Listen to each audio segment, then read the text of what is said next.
The road to recovery in the state of Florida is well underway, but of course it's going to take many weeks upon months in certain areas to get everything cleaned up and also start to rebuild the entire state. And a lot of residents helping lend a hand, even if their homes may not have been hit as hard as their neighbors. And one of those people speaking with us here from Rotundo West, Florida, is Heath Johnson. And Heath, we appreciate you being here today with us. And let's just kind of talk about that leading up to the hurricane, because obviously Floridians, you guys are prepared for this season each and every single year.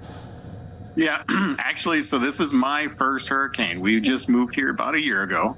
And so we experienced a little bit of Elsa last year. That one passed by in the Gulf. And then this year, this was our first hurricane where we've had to put up the storm shutters. And I've talked to a lot of people around here that when hurricanes come, a lot of them stick around, which is pretty interesting. But I've had family members in different states say, no, when they get big, get out. And so that's exactly what we did. We put up our shutters and we got out and we evacuated my family to Miami area and stayed there. And then after the hurricane passed over and came, we started heading back this way to get an understanding of what damage was done. And we were not able to come back to our home because we had no power, no water. And both of those things eliminated us from being able to actually stay in our house because we have 5 people that I have living in this house with me. So my family was able to stay here. So we ended up continuing to stay up in the Tampa area until we could get power back on and then water back on to be able to stay within the house. But during that time, we started a fund from some friends of mine that said, hey, we want to help you and your neighbors get back on your feet. And we raised about $5,000 for the local community here to be able to get people back on their feet and start the cleanup process. And so with that money, I bought 2 chainsaws, I got a generator, and we were able to donate a generator to a trailer park here inside of the Inglewood area. And they were able to get power to people that really need it, that couldn't afford a generator. And we've been running that generator for almost 5 days now. Their power just came back on last night. I've had my power now for a few days. And then we've gone around to, I can't even remember how many, it's been such a blur now, but we've gone to dozens of homes with the chainsaws and taking my sons and cutting up trees and cleaning up yards and just helping people get back on their feet again. There's a lot of older retired people that are physically unable to actually clean up their yards here. And so we've gone around and helped people that are physically unable, don't have the funds to actually hire people, and do this all for free. And being able to take this last week off and physically help people do that, I couldn't have done it without my employer. It was a tough week for us here, being kicked out of my home, but my employer said, you know what, do what you need to do.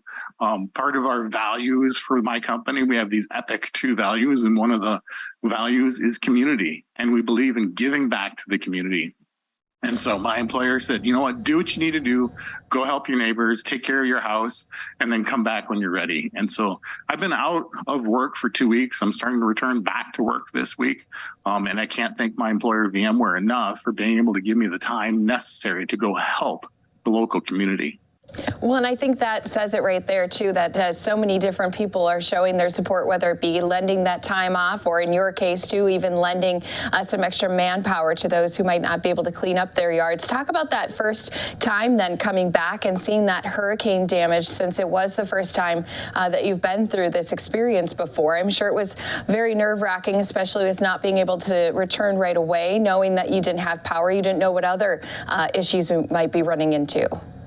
Yeah, exactly. We came across from Miami. And as soon as we hit into the Naples area, you could start to see the damage of trees coming down and stuff like that. And as you progress closer into Fort Myers, you really start to see the damage occur quite drastically. Trees down, and then as you get closer to where that eye wall passed through the area, things like Punta Gorda, and then closer to my home here in Inglewood and Port Charlotte areas, you can really see the vegetation has been stripped clean. I've never seen the oak trees that we have here outside completely plucked clean of every leaf. And then all that stuff along with it just completely devastated homes. I literally didn't even recognize the area. Neither did my wife. We could not figure out where we were.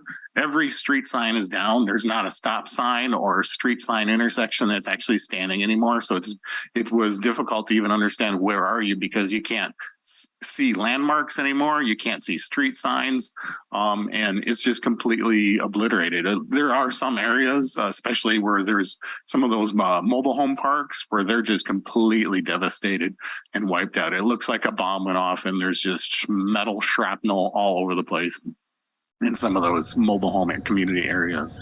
Yeah, and we've definitely seen some of that video footage and the pictures and the images, and certainly also from you as well, with some of the different places you've been helping clean up and bringing along your family too. Talk about that, why you think it was so important to have, your sons help out, and why you guys decided to extend beyond just helping your home and your direct neighbors. Yeah, so I've been raised in a Christian home, and we believe in giving back to the community and being the hands and feet of Jesus wherever we can. And so that was a major part of us being able to go out and reach our community and show them, hey, we're here to help you no matter what has happened in your life. And so being able to help people that can't afford it or physically can't able to, wanted to be able to show my kids that we're going to jump in, feet first, and be able to help these people. We don't care where they are in life or what's going on in their life. We just want to help them and get them back on their feet again. And it was just kind of leading with an example for my kids to be able to do that. It was a great opportunity to teach them how to just give back to your neighbors and not look for opportunities to always make money. There's times and places where, doing a job and getting paid for it is good. But at this point in time, people may not have funds to be able to recover. And so at that point, let's jump in and just donate our time, our energy, our resources, and give back to the community. I wanted to be able to teach my kids some of those values as well. And those are some lessons that certainly will be passed along, hopefully, too, and just continue to spread. And we know that there's so many people who are doing some great work. And it's not just Floridians. A lot of people, either traveling to help lend a hand, or maybe they're making donations. That's what it's all about, is everyone pulling together. But again, there's also a lot of roadblocks that I'm sure have been coming up in your way as well. Anything been challenging as you've been cleaning up over these past 2 weeks? It's been a struggle in this local area to get gas for a little while. So it actually benefited us to actually not stay in the house. We stayed about an hour and a half north. We had to drive an hour and a half. And that's without traffic. It was some days taking us 3 hours to come back to our house just to go help these people locally. But that gave us the opportunity to pick up gasoline up there for the chainsaws and the generators and things like that, because gasoline stations were not online here. So things like that made it difficult for people to recover. So for us to be able to load up, I got photos of the back of my small SUV full of kids and full of gas containers and generators and water, and just bringing supplies down that were not available here. So being able to come from a remote area and bring stuff in was very beneficial. And hearing, what you're doing on your end, but then also seeing it through other organizations, even other neighbors and community members as well. What has been this experience now for you, now that you've been through your first hurricane season? Now you're in this kind of aftermath, cleanup mode. What's been some of the lessons that you've learned? Yeah, so we've actually had the chance to meet and become friends with some of our direct neighbors now. On the blog that I posted, the daily blog of who we were helping, I made a new friend. His name is Nick. Nick and I used to wave at each other every morning. I'd go on a walk. Nick would go on a bike ride. And we were able to catch Nick out in his yard. He's in his 70s, single man, doesn't have insurance on his home. So he's going to cost him completely out of pocket to be able to fix up his house. And we were able to jump in, help him clean up his yard, cut down multiple trees, rake the entire yard, and get him back on his feet again on the outside of the house, and get things going for him. And so Nick and I are friends now. We're not just going to wave at each other as we pass each other in the morning, but we're going to continue to be friends. And we've met many other neighbors as well, right? I met an older lady. She's single. She used to fly UH-1 Huey helicopters in Desert Storm. I would have never known that she was a Desert Storm veteran. And so it was such an honor to be able to help a veteran that helped us in Desert Storm. And when you're speaking with these new friends, that you guys have had this experience together, what else have they been saying since this was your first time? Obviously other people have been through it each and every single hurricane season. What's been some of the maybe advice or some of the words that they've shared with you? Because it does seem like each and every single time Floridians or wherever hurricanes hit, the people just come back. They keep their spirits up, they work together, and they bring everything back, and sometimes even better. They make improvements. Right. Yeah. So to that end, a lot of them, it's interesting just kind of discussing with a lot of them that actually stayed here. They said next time, just get out, especially when you get into these Category 4 storms that are getting anywhere close to your home. Leave the area. That's the best advice we've received the entire time. Anybody that actually stayed said never again. They would never, ever stay again. I think that is another lesson to be learning from here. Any final thoughts that you thought you wanted to share, especially when it comes to the work that you've been doing, lending that extra hand, especially to some of those who may not have been able to get out and do it themselves and had to wait, weeks upon weeks for maybe some crews to come along and lend their hand? Yeah, so there is still a massive recovery effort going on. And at this point, they need boots on the ground more than anything. I think there's a lot of funds and organizations coming to help.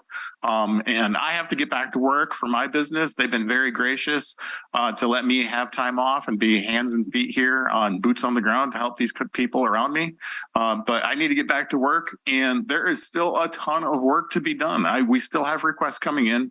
My family is going to continue to go out. School's not open here yet. They haven't been able to open the schools. So while school's not in session here, my kids are going to continue to go out and help the community.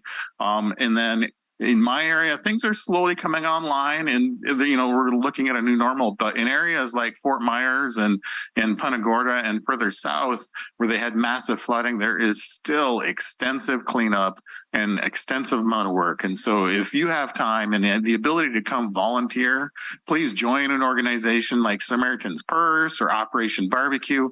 Come and help. There's so much to be done here for quite a while yet. Yeah, and it's just one of those things, too. You want to see everyone pulling together and really addressing where the biggest needs are. And that's certainly something that you've been teaching your family and showing up for those who are most in need. We do appreciate you sharing a bit of your experience, especially as the cleanup is still continuing on. Heath Johnson joining us here on Live Now from Fox. Thanks so much, Heath, for being here with us. And we hope you can continue to lend that hand as much as it's needed for as long as it's needed. Thanks for having us, Kristi.